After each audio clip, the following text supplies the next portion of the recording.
All right. There's still people filtering in, but I think we might as well get started. So this is our very last session together, and I think it's on a suitably Lenten topic, which is about sort of English religion, or England on the eve of the Reformation, as it were. So you will find that I am going to talk very little about the thing that is often seen as the trigger for the Reformation in England. If I say more than 2 sentences about the King's great matter, then somebody please step in and tell me to shut up. Because what I'm trying to convey to you is that the Reformation in England had basically nothing to do with Henry VIII and Anne Boleyn. It had basically, well, very little to do with Henry VIII. And my question to you, sort of think about this as we go along, is when does the Reformation in England actually start?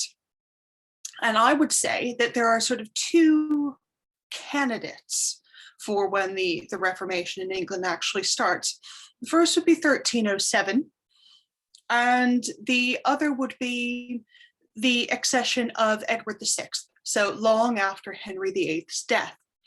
And as we go along, we shall see, why possibly that is. All right. So, why do I say 1307? Well, there's a few different reasons for it. And one of them was happening in England, and one of them was happening in Italy. So, the first statutes of provisors. You remember 2 sessions ago when I talked about this sort of idea that the kings of England wanted to assert control over over power over the church in England. This sort of idea that they didn't want people sending taxes, they didn't want people sending money to the Pope. There were a bunch of reasons why this was. One of them was that England was just about to enter the 100 Years' War, and shipping all of your money abroad to a foreign actor is probably not a very good idea in time of war, as we see is happening in Russia right now. So there was a changing relationship between church and state in England long before Henry VIII was a glimmer in anybody's eye. I would argue that the changes gathered pace during the reign of Henry VIII's grandfather, Edward IV, who first came to the throne in 1461. Now, we'll all remember from school the sort of idea of the Wars of the Roses, and we all know that there was Lancaster and York, and that York ended up winning for a time. That's how Edward IV came to power, but eventually they were overthrown and replaced with the Tudor dynasty. But most people don't tend to think, they don't tend to sort of see the continuity between the Yorkist kings, so Edward IV and Richard III, and the Tudor dynasty. It is very easy to sort of peg them as late medieval kings of absolutely no importance until you remember that Edward IV was Henry VIII's grandfather, and this does matter. So when Edward IV came to the throne, he wouldn't have called himself a usurper, obviously, but most other people would have called him so. And he needed to get people on his side. And some of the people that he needed to get on his side were the members, the prelates of the church in England. Now, there had been for many years various abuses, said the prelates, going on, the sort of idea that the secular arm was taking jurisdiction over clerks and indeed sort of persecuting the church. What they wanted to extract out of Edward IV as the price for their loyalty to him was essentially a charter a charter of ecclesiastical liberties, which echoed back some of the words from Magna Carta, this idea that, the Ecclesia Anglicana, so the church in England, was to have its ancient liberties. Edward IV, seeing that this was their price, duly issued this charter of ecclesiastical liberties, essentially making the king not only the protector of the church in England, not only a sort of, prototypical defender of the faith, but this was in essence saying that he as king asserted the right to be above the church in essence, because if someone is one's protector, then it is placing itself as a sort of a shield of the kingship above the church. Edward IV did a number of other things with ecclesiastical taxation, which in the interest of time, I won't go into. Suffice it to say that Edward IV never enforced this charter of ecclesiastical liberties because in the end, he didn't need to. He consolidated his power fairly rapidly and fairly thoroughly, especially after he was briefly deposed and then came back to the throne in 1470. But by then, Edward had been colluding with his archbishops, Canterbury and York, to deprive the Pope of ecclesiastical taxation from England.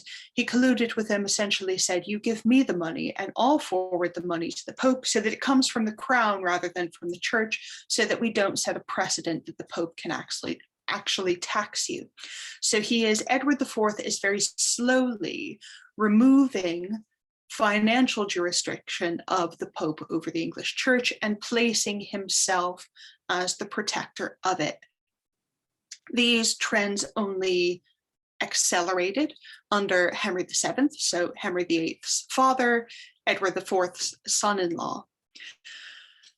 By the time that Henry VIII came to the throne, the relationship between church and crown was already quite different than it had been in the high and even into the late Middle Ages. The new Tudor dynasty, Henry VII is the first Tudor monarch, it used the cult of saints to begin promoting itself. Now, they repudiated theoretically, they repudiated all that the Yorkist dynasty had done. It tried to set the last Lancastrian king, Henry VI, up as a saint. This sort of idea that poor Henry VI, a pious gentleman, was done to death by these evil Yorkists, which is how we have many of the myths that we have now around Edward IV, but especially around Richard III. They also, this is very important, used not only the royal saints, so Henry VI and Edward the Confessor, but also some other saints that had been popular in England. So Henry VIII, though he hated Thomas Becket in the end and had him literally erased from the books of history, Henry VIII was at first very much attached to Thomas Becket, and we'll come on to that in a bit. So the relationship between church and state in England was changing long before Henry VIII came to the throne in 1509. It's important to remember that. One thing that you probably learned in school, because this was promulgated very heavily during the late reign of Henry VIII, and of course during the reigns of Edward VI and Elizabeth I, this sort of idea that religion in England was moribund and needed reforming. A sort of idea that, the monasteries were all sort of dissolute, and it was sort of, fat friars hanging out, eating mutton and drinking ale all day, not saying their prayers, etc., etc. So a huge question that historiography has had to confront was this idea, was religion in England moribund in the late 15th and early 16th centuries? And in short, the answer is no. If anything, it was thriving. There were huge building programs going on at quite a lot of monasteries. There were large numbers of new religious professed, but there was a reforming spirit abroad in the land. There was a desire for the renewal of religious life. And also the idea was abroad that the state, rather than the church, should have the primacy of authority. And this is where that other thing that happened in 1307 comes in. Dante, who you might know from the Divine Comedy, was also a political theorist. He published a book called De Monarchia, so on monarchy, in 1307. This was followed up by a sort of not quite disciple of his, but another political theorist, also from Italy, called Marsilius of Padua, who in 1327 published a book called Defensor Pacis, so the defender of the peace. And both of these argued that it should be the monarch of a land rather than the Pope that should have ultimate authority over the church in that land. There were a number of different reasons why they argued this, but we know that these books were read in England. How do we know? Well, we have copies from contemporary copies, not translated.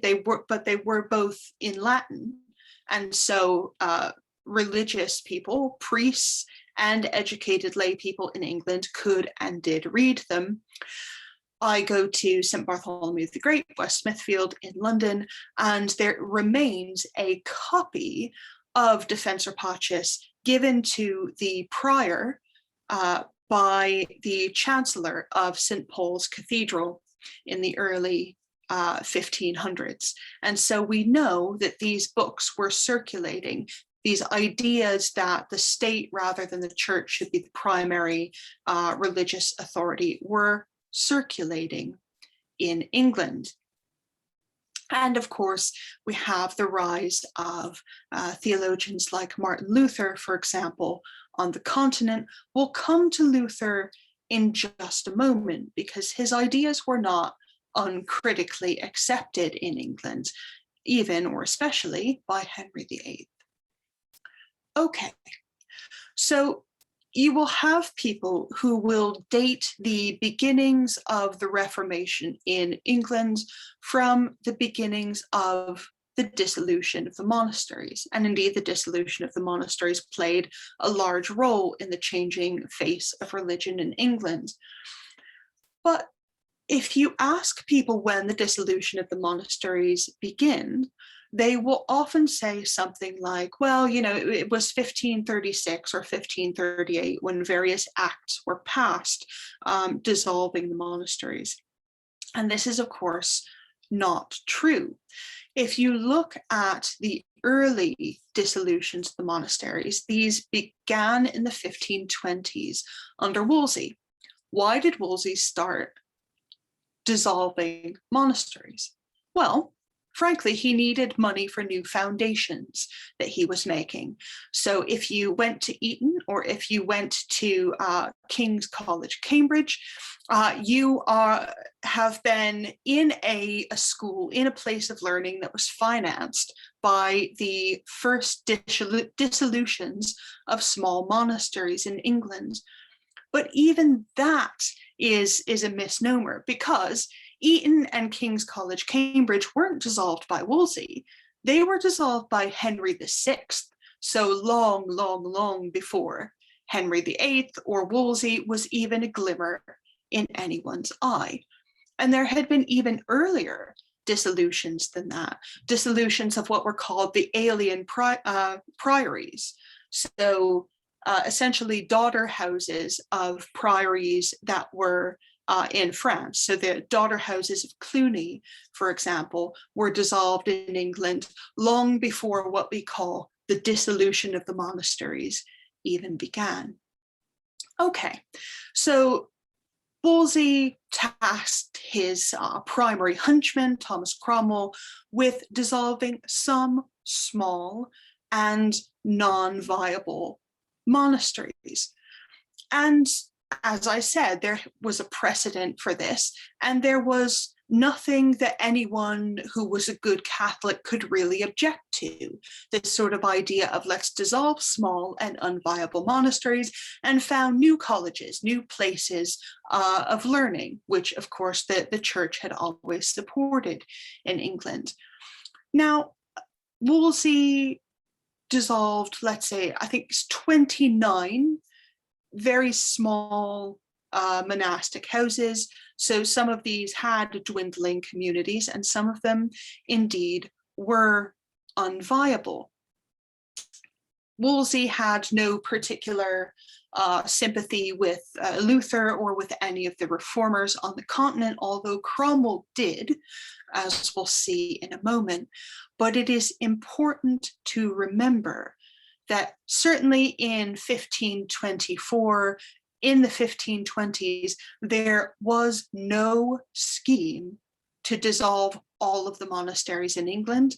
There was no scheme to comprehensively reform the church, and there was no scheme to break with Rome in the 1520s. This was not a cunning master plan dreamt up by Henry VIII and Wolsey and or Cromwell. There was no plan, except for let's dissolve some small monastic houses and turn them into colleges. Okay, so when I say that Wolsey and his master Henry VIII had no particular sympathy with Luther, I significantly underplayed it. Luther in 1517 releases a number of works. Luther was an extremely prolific writer. In 1521, Henry VIII responds with his defense of the Seven Sacraments.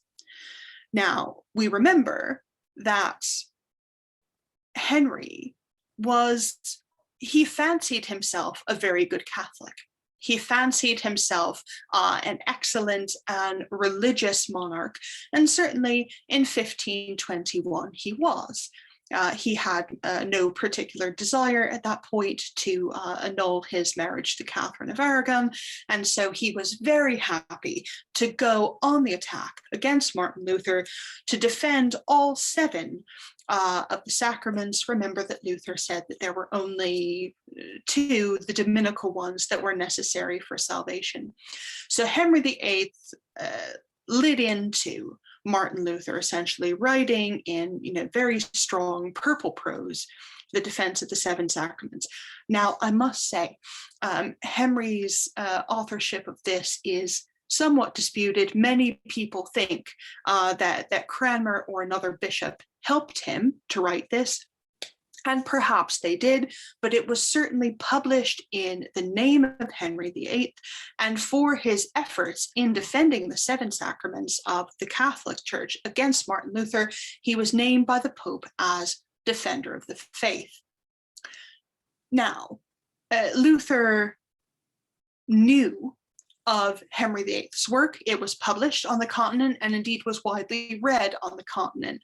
And Luther decided that he was going to fight fire with fire. So he wrote a rebuttal to Henry's arguments that was published in 1526. And Henry wrote a rebuttal to Luther's rebuttal that was published in 1527. They had sort of two exchanges of open letters, and these have just been published as an excellent English translation that's been edited by Richard Rex. So if you want to read what Henry and Luther said to each other, it is now available in English for the first time. Okay, so Henry VIII he's defending the Seven Sacraments. He is the defender of the faith. He's a good Christian monarch up until, say, about 1527. So what happened? Well, this is where the King's Great Matter comes in. It has been vastly overblown as the event that touched off the Reformation in England. I think it's very hard to defend that position. But to be sure, by 1529, Henry had found Anne Boleyn. He knew that Catherine of Aragon was not going to give him the male heir he desired. He writes to the Pope for an annulment. Now, he can't get the marriage annulled because it hadn't been consummated. Catherine of Aragon had borne him over 12, I think over 10 children, only one of which, who became Mary I, actually survived infancy. But he could get it annulled on account of consanguinity and the idea that because Catherine was originally the bride of his older brother Arthur, and Henry the Eighth had an older brother called Arthur who died, sadly, and there is, a Levitical injunction against sort of marrying your brother's wife. So this was Henry's argument. He sends Wolsey off to get this annulment done. Wolsey can't get it done. We all sort of know that story. Well, why wouldn't the Pope grant him an annulment? Well, the Pope was politically in a very precarious position. And so he did not want to offend Catherine's nephew, Charles V, the Holy Roman Emperor. Neither indeed did Henry, and we will sort of come to see later sort of what their interaction was. The annulment didn't go forward because of that, and because of that and a number of other things, Henry VIII passes or has passed the Statute in Restraint of Appeals, what's called the Statute in Restraint of Appeals, in April 1533. So many historians will tell you, and I don't think that they're necessarily wrong, that this was one of the key legal components of the English Reformation. So what actually was the Statute in Restraint of Appeals? Basically, it said that in any case where the king had jurisdiction, one could not send an appeal to the Pope or to the Curia in order to get a case decided. So it was essentially asserting the preeminent legal jurisdiction of the king within the realm of England. Now, the justification for this is actually hilarious. So the Statute in Restraint of Appeals begins, whereby diverse sundry old authentic histories and chronicles, it is manifestly declared and expressed that this realm of England is an empire, and so hath been accepted in the world, etc., etc. Where did Henry's sort of pet historians get the idea that England had always been an empire? Well, it goes back to some very early chronicles that gave the story that the foundation of England was actually by refugees from the fall of Troy. So Aeneas's son Brutus was meant to have come to England with a bunch of Trojan warriors and founded England. Hence, it's called Britain. Brutus, Britain, get it? No? Maybe not? Okay. But the idea was, since Troy was an empire and since England was founded by Trojans, therefore England was an empire. It's transitive property. It makes sense somehow. Well, after the Statute in Restraint of Appeals, Henry was excommunicated by the Pope. You seek to assert your primary legal jurisdiction, then the Pope is going to excommunicate you. And Henry also loses his title of Defender of the Faith, which he had only held for, just about 10 years at this point. Well, Henry responds by the act of supremacy, which makes him supreme head in earth of the Church of England, and he gets Parliament to re-vote him the title of Defender of the Faith. So Henry wanted to keep being Defender of the Faith. That was super important to him, but he also wanted to assert his supremacy over the church in England. This was quickly followed by the oath of succession, the sort of idea that, Mary is now out and Elizabeth, who had just been born to Henry VIII and Anne Boleyn, was now going to be the heir. And all of the clergy of England and all government officials, all lay government officials, had to take this oath. So there we go. We've dispensed with the king's great matter. But the problem is that all of this had left England politically, diplomatically isolated. Because Henry was excommunicate, anyone who liked was able to do anything they liked to Henry. They could go in and kill him if they wanted, and that would be perfectly a-okay. So Henry, fearing a league of Catholic nations against him, and remember, he's surrounded by Catholic nations, he's surrounded by France, by the Holy Roman Empire.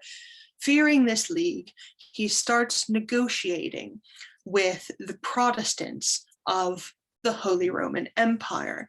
He sends representatives over to Zurich, and they start negotiating with Luther and indeed with Zwingli. Okay, so if we now can't appeal to the Pope, and this is not just, I should say, why would you want to appeal to the Pope? Not just for court cases, but a lot of different things went to what was called the papal penitentiary. If you swore an oath, for example, and weren't able to keep it, you had to write to Rome for dispensation. Say that you made an oath to go on pilgrimage and you found that you couldn't keep it. Well, before, up to the act in restraint of appeals, you would have needed to write to the papal penitentiary to be absolved from your oath. That wasn't available anymore. So they're ushered in a period of some instability. It was a lot of instability at the top. This was not unlike Lollardy, or what we like to call Lollardy. This was not a bottom-up Reformation. This was not a bottom-up change in doctrine or belief. This was very much a sort of top-down thing. So Henry's representatives went off to Luther to start negotiating, essentially for a league, not only a religious league, but a political league as well. What they came up with in conjunction with the Lutheran theologians, what was called the 10 Articles, and these come out in 1536. So there was, not just in the Holy Roman Empire, but within England by this time, there was a sort of tension between conservative people who wanted the old Catholicism, the old ties with the Pope. This was a lot of the larger nobles and sort of landowners, not all of them, but many of them, in tension with more reforming people, among whom, going back and forth, swinging back and forth in the breeze, was Cranmer at this point. So these 10 articles, the first 5 of them, deal with the doctrines that are necessary to salvation. Now, why I kept pointing out last time that Lollardy was not the Proto-Reformation in England, this becomes really apparent when you look at the 10 Articles. Because while, for example, the core doctrine in the 10 Articles was justification by faith, the idea was still that justification was attained by faith joined with charity. So in other words, good works were necessarily required to salvation. The Articles also affirm the real presence of Christ in the Eucharist in a way that very much allows for transubstantiation. And I think most controversially for our Reformed brethren, the Articles maintained the sacrament of penance, so of confession, and the priest's authority to grant it. So this was not Lollardy under a different name. Real presence, and especially the sacrament of penance, and indeed the very existence of priests, would have been absolutely repugnant to them. So this is not Lollardy under a different name. So the articles also defended a number of Catholic rituals, so kissing the cross on Good Friday, or the use of religious images, or even prayers to Mary and the saints, as long as you avoided what was called by them sort of superstition. So you could ask Mary, for example, to intercede for you, but you couldn't treat her as though she was a fourth person of the Trinity. Fine.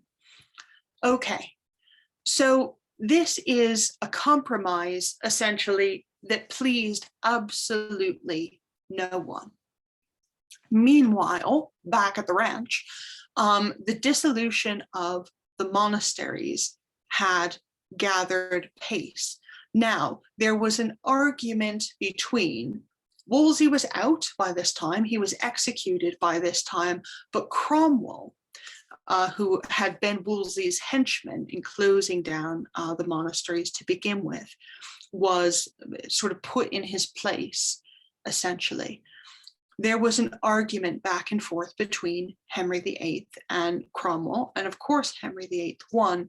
Cromwell said, look, I understand that you want to close down more monasteries, but we have to do it very slowly, and we have to do it in a way that shows people that the monasteries that we are closing down, that we have a reason to do this. So either they're too small or they have problems with them. They are not sort of maintaining good religious practice. So in 1536, legislation was passed essentially saying there are many very good monasteries and we like those and we're going to keep them, but we are going to close down the ones that really aren't working. Well, this touched off a wave of closures, which itself touched off what is usually called the Pilgrimage of Grace. So the Pilgrimage of Grace was essentially, it was an uprising, not only against the dissolution of the monasteries, but it had other sort of reasons for it as well. So it's often, the other reasons are often overlooked, but I think that they're important to understanding the seriousness with which Henry VIII took the pilgrimage. So first, like with the Peasants' Revolt in 1381, there was an economic component of this. So there had been a poor harvest in 1535. The price of bread was rising. Many of the monasteries had been instrumental in feeding the poor people around them. And so with the price of bread rising and with the dissolution of the monasteries that had been feeding them, the poor were starving and desperate and not very happy to have their source of support cut off. Anne Boleyn had by this time herself been executed in early 1536. There were new taxes that were passed. People were also unhappy with the 10 articles. They were also fearing that, for example, baptisms might be taxed. There were a number of different concerns that they had, some founded and some very much not, that caused essentially the most serious uprising or popular revolt against Tudor rule in the history of the dynasty. So there was internal problems within England. And then, of course, at the same time, France and the Holy Roman Empire had just signed a peace treaty or an alliance. And so Henry faced troubles both at home and abroad. Eventually, the Pilgrimage of Grace was put down, but the dissolutions, even though the pilgrimage, it did have some sort of beneficial effects, or it did have some successes. So, for example, the government postponed the collection of the tax that had been part of the rising. The 10 articles had omitted 4 of the sacraments, so these were sort of restored in the thing that replaced the 10 articles in 1537. So the Pilgrimage of Grace did have some beneficial effects, but of course the dissolution of the monasteries continued unabated, and England was not reconciled to the papacy as the rebellion had asked that it should be. So if anything, the dissolution intensified after the Pilgrimage of Grace, after Henry, was able to say to Cromwell, look, this sort of slowly thing doesn't work. We're just going to now close them all.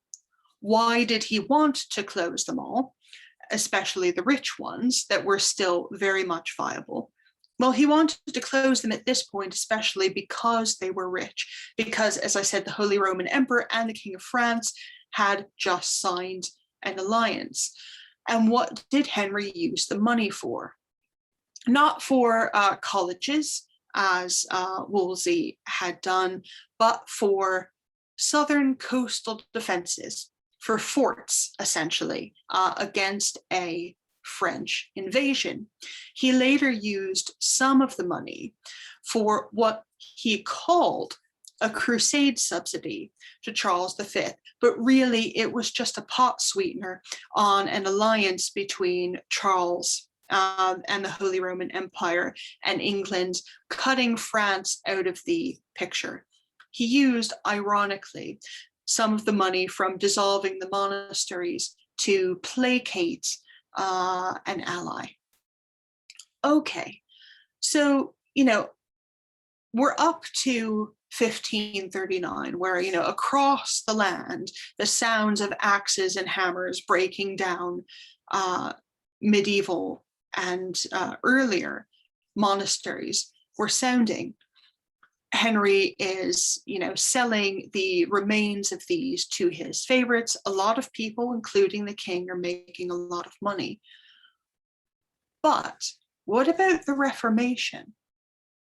Okay, so the 10 articles had been passed, and later the bishop's book,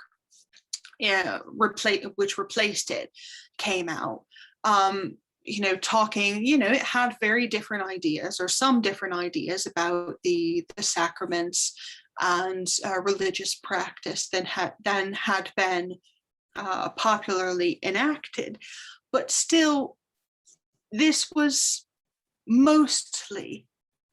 still mostly the Catholicism that most people in England had known heretofore. So it's important to say that, yes, statute and restraint of appeals, dissolution of the monasteries, fine, but Reformation is not the same as dissolution or the statute and restraint of appeals.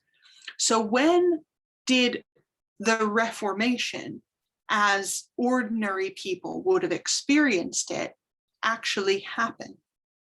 Well, the changing of everyday religious practices, it didn't happen at the same speed in all places. And indeed, in some places, it didn't happen at all in Henry VIII's reign. So if you were in Morpeth in Cornwall, for example, you probably didn't notice anything until the new prayer book landed on your doorstep in 1549. But this was long after Henry VIII's death. Obviously, the first Book of Common Prayer comes under Edward VI, not under Henry VIII. The Sarum Mass, so the Mass that most people in the southern province would have used, remained in use throughout Henry VIII's reign, and indeed large portions of Sarum remain in the prayer books, certainly in the 1549, although later prayer books took more of it out. So very little changed in parish church going, despite all of these sort of religious and political and social upheaval. And the things that did change had very little to do, almost nothing to do, in fact, with the dissolution of the monasteries.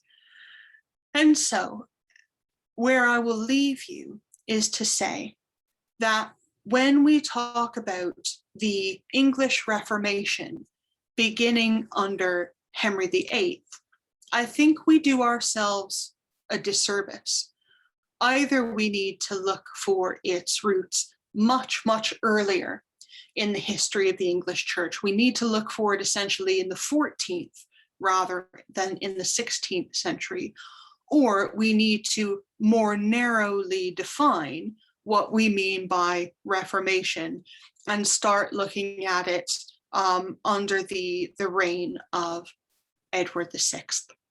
And now I've left deliberately a lot of time for questions because I knew this would be the most controversial of all the sessions. So let's have a wee chat. All right, let's go and see what we got. All right. Sorry, Devon rather than Cornwall. My geography is sad. Okay, Gordon says, maybe Sir Thomas More wrote the defense of the Seven Sacraments. He's also another candidate, although I think more people have argued for Cranmer than have argued for Thomas More, but that is a possibility. Let's see, what other questions have we got? Somebody's going to tell me that that Cromwell and Anne Boleyn were in league. You know, that Anne Boleyn was a sort of a devout Lutheran or reformer, and it was she who sort of put a lot of this through. This is an interesting. It's an interesting one. And I would, for example, toddle off to some of Dermot McCulloch's works to argue back against that. All right, Joe said, you talked to the monasteries feeding the poor. Did the crown take over that duty as the monasteries were removed, or was that section of society just ignored after? It's a very interesting question. So the crown secularized a lot of the functions that the monasteries had done. So this is, for example, a great era of founding of secular colleges, for example. So you have, for example, Christ Hospital that is founded around this time to educate the poor sons of people from the city of London. And you have other institutions, like, medical hospitals. So St. Bartholomew's Hospital in London, which had been a monastic institution, is secularized. It's given a new charter in 1538 by Henry VIII so that it can continue offering medical care now under secular, under crown, rather than under religious auspices.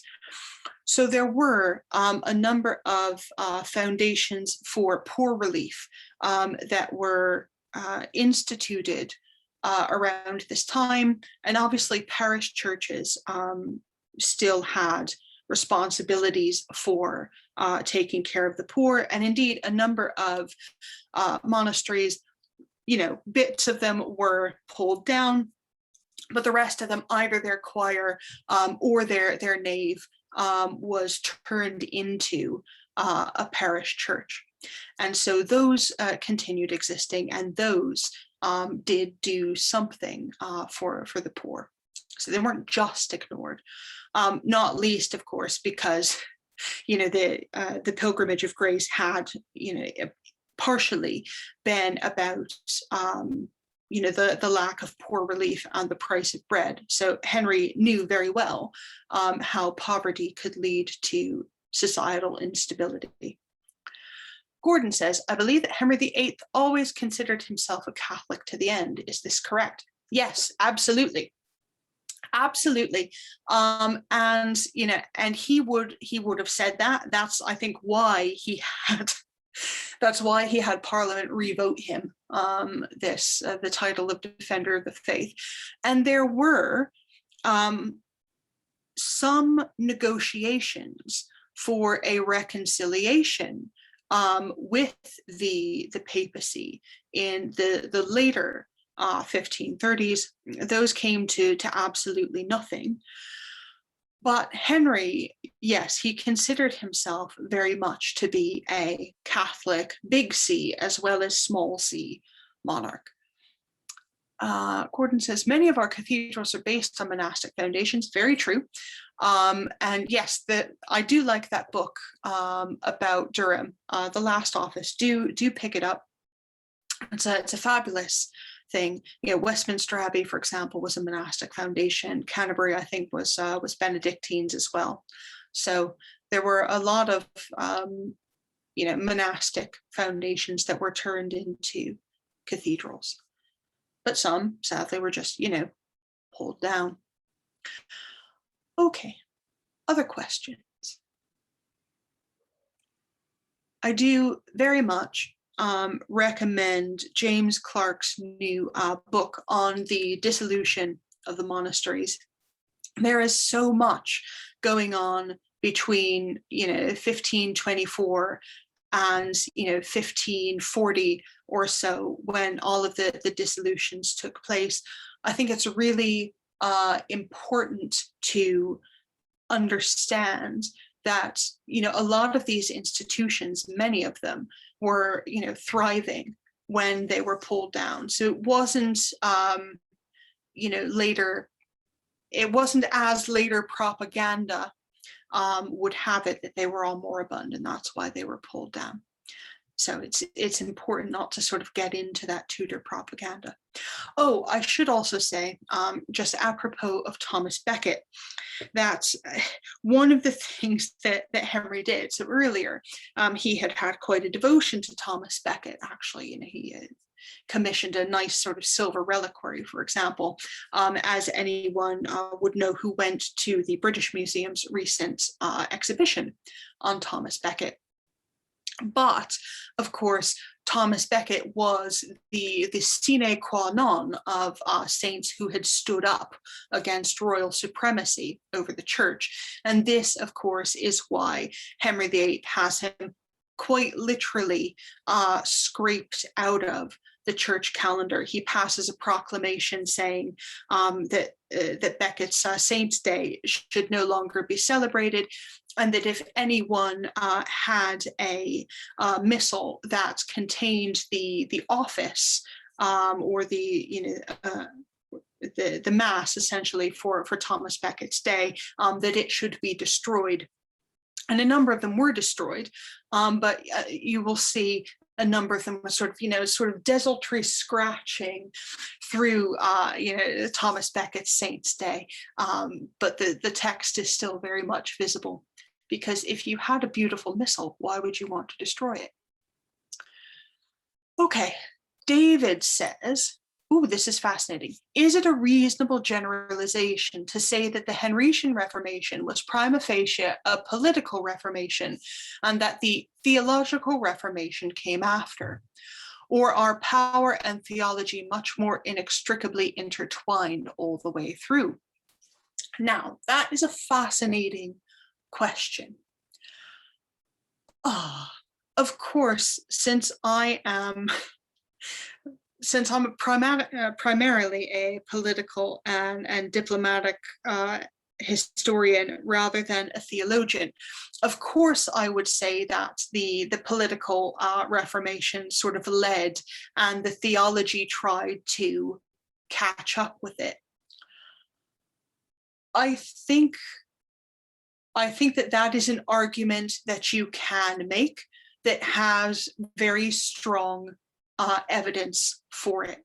So this sort of, if you look at the dissolution, for example, it was sort of primarily a, well, you could argue that it was primarily a fiscal move, although, there was a reformation intended, which is a sort of, pruning of the vine, as it were, that the religious life might flourish even more.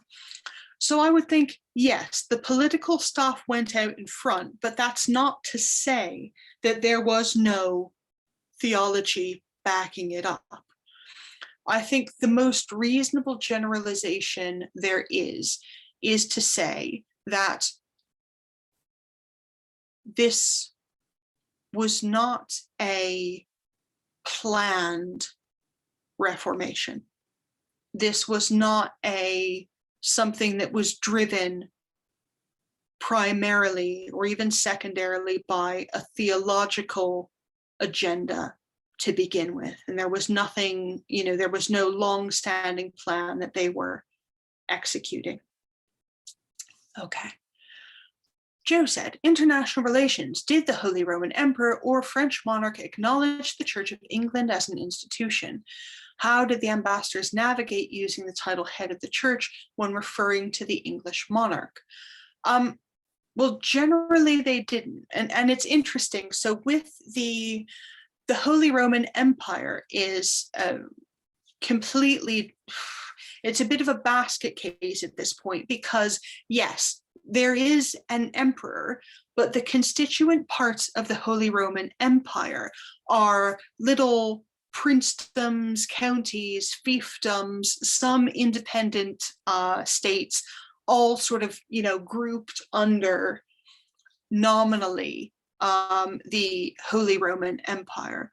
So you have very sort of independent city-states, for example, that have their own, as it were, international relations. So these are the folks, like the good citizens of Zurich that Henry's ambassadors go to. France, the monarch there had been given the title by the Pope of the most Catholic monarch. I don't know how you can have a sort of hierarchy of which monarchs are most Catholic, but certainly, Francis was not having this idea that Henry VIII was supreme head of the church in England, not least because he had his own problems with a growing Protestant minority in his kingdom that would, long after his time and Henry VIII's time, erupt in the St. Bartholomew's Day massacre. So, Robert said, did the Lollards leave an inheritance? And if so, where and how was it manifested? Now, this is really interesting. In a way, I don't think they really did, because the Reformation, the capital R one that comes in Edward VI's time, was still very much a top-down rather than a bottom-up thing. So I think if you want to sort of see the inheritance of Protestantism in England, it's in German and Swiss imports, essentially.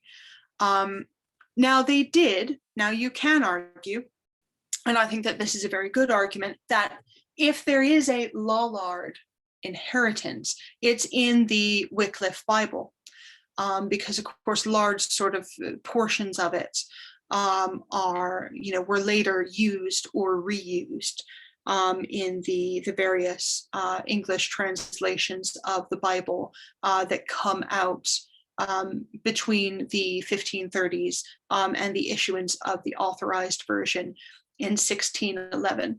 So if there is an inheritance of Lollardy in English religion, then that Bible has got to be the primary one of them. Okay. Maybe one more, if anyone has one. All right. So thank you all very much for turning up to all of these. I've very much appreciated our time together. I've very much appreciated all of the nice sort of, emails and things that people have sent to me. I hope that you have enjoyed it as much as I have, and keep going back to the website. I'm not sure when our courses for the next sort of term will be announced, but no doubt something will go out to the email list telling you when you can sign up for other things. So thank you all very, very much. Have a Holy Lent and a good Easter when it finally comes. Bye, folks. Thank you.